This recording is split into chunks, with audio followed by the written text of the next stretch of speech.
హిందూ మతం ప్రపంచంలోనే అత్యుత్తమైనది.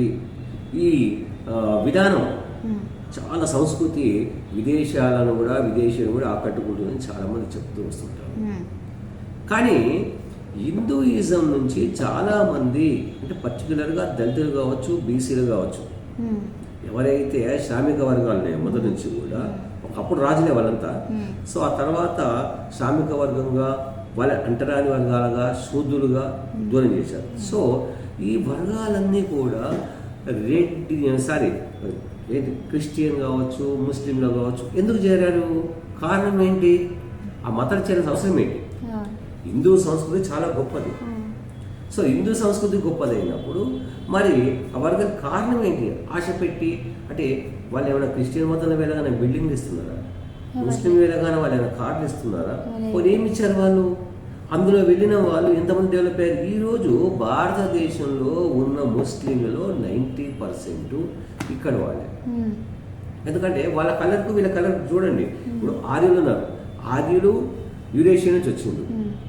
అట్లాగే యూరేషియా నుంచి ఇరాన్, ఇరాక్ వచ్చి అక్కడి నుంచి భారతదేశం మీద దండయాత్ర చేసిన వాళ్ళు ముస్లింలు.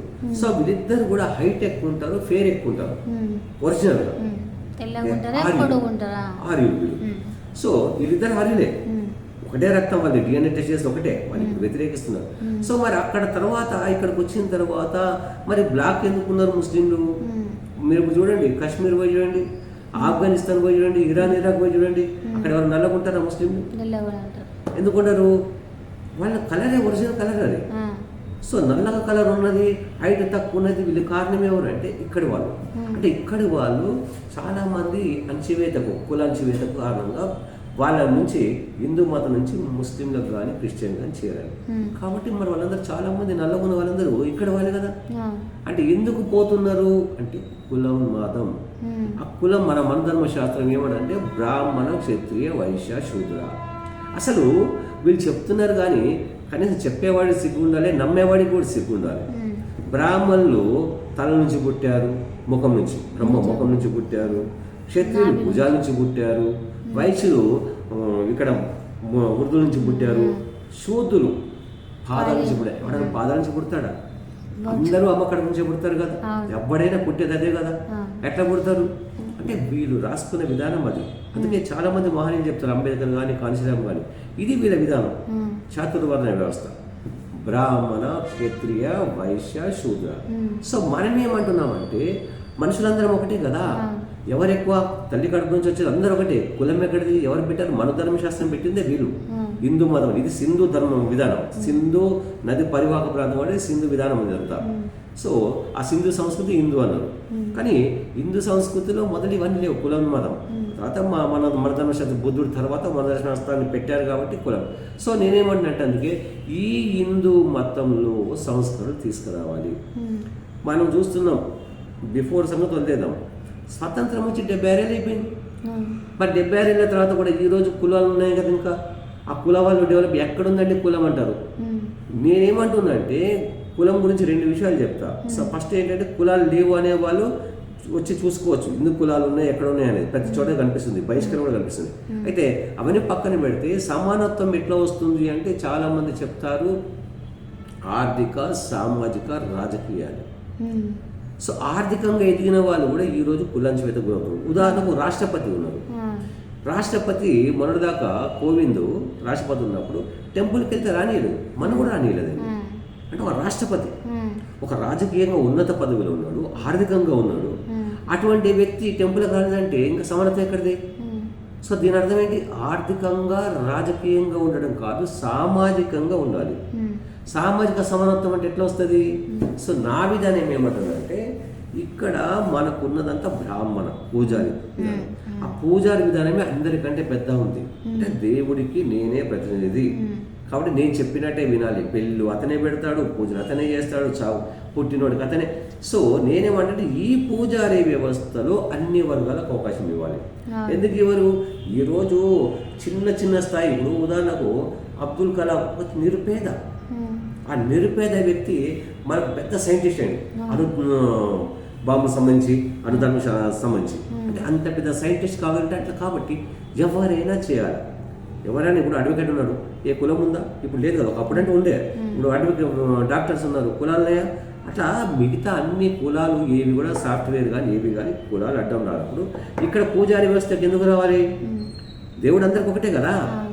పోనీ అది ఇప్పుడు చెప్పొచ్చు, మా దేవుడు మీరు వేరు మీ దేవుడు వేరు అని ఒకప్పుడు రానికపోతేనే గుళ్ళకు రానికపోతేనే ఈ ఎల్లమ్మ మైసమ్మ పోచమ్మ మంకలమ్మ అని కట్టమైసమ్మ అని ఒక చిన్న రాయిని పెట్టుకొని ఈ ఎస్సీ ఎస్టీ బీసీలు పూజలు చేసుకోలేదు. ఆ విధానం ఇప్పుడు మారింది. సో మారినప్పుడు గుళ్ళ పూజారి కూడా అందరు కావాలి కదా. ఇప్పుడు వాళ్ళే ఒకప్పుడు చిన్న చిన్న గుళ్ళు కట్టుకొని పూజలు చేసుకుంటే ఆ గుణం కూడా వీళ్ళే ఆక్రమించారు పూజారి, ఎవరు? బ్రాహ్మణులు. సో అదే ఎస్సీలు బీసీలు అని కాకుండా అన్ని వర్గాలు పూజలకు అవకాశం ఇవ్వాలి. కేరళలో పెట్టారు, తమిళనాడు కూడా స్టార్ట్ చేశారు. సో ఇప్పుడు మన దగ్గర కూడా వీళ్ళు సమ్ అయ్యరోళ్ళు అంటారు, ఎస్సీలు దళితులు. మన దగ్గర నాచారం, ఏలూరు నాచారంలో కానీ మిగతా చోట కానీ చాలా వాళ్ళ పూజలు ఉన్నారు. అంటే వాళ్ళకి అవకాశాలు కొన్ని చోట్ల ఉన్నాయి. మరి అన్ని వర్గాలకి ఇవ్వాలి కదా. అన్ని వర్గాలకి ఇస్తే ఏమవుతుందంటే ఆధిపత్యం అనేది పోతుంది అక్కడ. అంటే పూజారి వ్యవస్థ అనేది అన్ని చోట్ల ఉంటే అయ్యగారు అని అందరినీ మొక్కుతారు. అంటే ఎస్సీ కావచ్చు, బీసీ కావచ్చు. నేను చెప్పే కదా, కోవిని టెంపుల్కి రానిలేదు, కానీ ఆయనే పూజారి అయితే ఆయన కాలు కూడా మొక్కాలి కదా. ఎవరైనా కానీ వాళ్ళు ఎంత స్థాయి వచ్చినా అయ్యగారు అని మొక్కుతారు కదా. సో అప్పుడు ఏమవుతుంది అంటే కులం అనేది తగ్గుతుంది, అంటే ఈక్వాలిటీ వస్తుంది. బుద్ధుడు చెప్పిన విధానం ఏదైతుందో ఆ కులం అనేది అక్కడ పోతే కనుక వాళ్ళు ఆర్థికంగా ఎదిగినప్పుడు కూడా వాళ్ళకి గౌరవం వస్తుంది. లేదంటే కోవిడ్ లాగా చాలా మంది ఉన్నారు. ఉదాహరణ చెప్తున్నా, అక్కడ అంబేద్కర్ కూడా ఎదురైంది, చాలా మంది కూడా ఎదురైంది అట్లా సమస్యలు. సో మనం పాతకాలం వదిలేస్తే మొన్న సంగతి చెప్పాము. కాబట్టి మొన్నటికి కూడా ఈ మధ్య కూడా మన పూజ చేస్తూ కూడా చేశాడు కోవిడ్ రాష్ట్రపతి, మాజీ రాష్ట్రపతి. సో కాబట్టి బ్రాహ్మణ వ్యవస్థని అంటే పూజారి వ్యవస్థని ప్రక్షాళన చేయాలి. తమిళనాడు, కేరళ లాగా దేశం మొత్తం చేయాలి. మన రాష్ట్రంలో తెలుగు రాష్ట్రాలు కూడా చేయాలి. అన్ని వర్గాలకు అవకాశం ఇవ్వాలి. అది లేదు మాదే హక్కు, ఎవరి పని వాళ్ళు చేసుకోవాలంటే పాచివాడు చేయాలా? వాడు పైకాలు ఎత్తిపోయాలా? వాడు మీ మురికి ఎత్తిపోయాలా? ఎందుకు ఎత్తిపోయాలి? నీ బానిసనా వాడు? ఈ దేశం స్వతంత్రం వచ్చి 76 ఏళ్ళు అవుతుంటే ఇంకా బానిసలు చూస్తారా మీరు? మనిషిగా చూడరా? ఎందుకు చూడరు? మూర్ఖులు కొంతమంది అంటారు, ఎవరి పని ఎవడరా చేసేది? ఎవరి పని ఎవరు చేయాలి? నీ పనులు చేస్తావా? చెయ్యి. అందరు మనుషులే. మరి వాడు చేయమంటున్నావా? వానికి పని చేయమంటే వాళ్ళకి అవకాశాలు ఇవ్వమని చెప్తున్నావు. వాళ్ళకి అవకాశాలు ఇవ్వకుండా ఎవరి పని వాడు చేయంటే మరి నువ్వు ఎందుకు చదువుతున్నావు డాక్టర్? నువ్వెందుకు అడ్వకేట్ అవుతున్నావు? నువ్వు కూడా నీ కులం మీద అదే చేసుకోపో చూస్తాం. కుల వృత్తులు అసలు ఇక్కడ కంపెనీలు వచ్చిన తర్వాత ఒకప్పుడు మేము కూడా చూసేది గ్రామాల్లో కుండలు తయారు చేసేది. ఇప్పుడు కుండలు తయారవుతున్నాయా? ప్లాస్టిక్ బిందెలు వచ్చిన తర్వాత మొత్తం పోయింది వ్యవస్థ. మరి కంచెరోలు ఉండే మా సికింద్రాబాద్ లో కూడా చాలా మంది కంచెరోలు బిందెలు తయారు చేసి ఇద్దరు బిందెలు, అది కూడా మిషన్ యంత్రాలు వచ్చిన తర్వాత ఆ బిందెల తయారు కూడా పోయింది.